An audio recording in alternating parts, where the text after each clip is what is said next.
So in this lesson, I'm going to walk you through analyzing an argument from a movie clip. I do want to say that this movie clip might be difficult for some to watch. It is a movie clip where an argument gets pretty intense.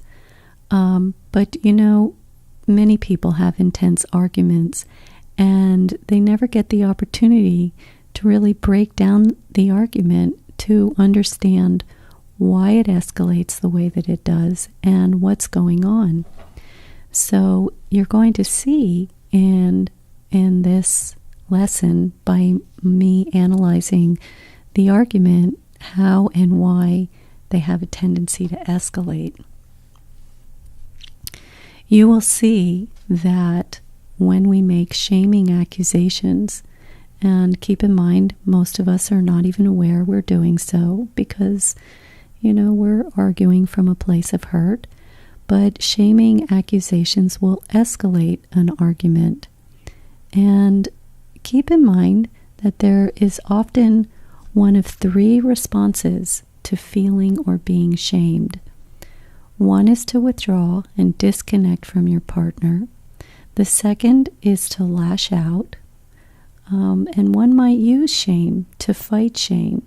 Meaning if they're feeling shame, they're going to shame the person in return. And finally, the last one is to try to please, to avoid feelings of shame. I don't like to generalize, but I will say here that men do tend to either withdraw or lash out when they feel shame, or sometimes both. And women tend to internalize shame.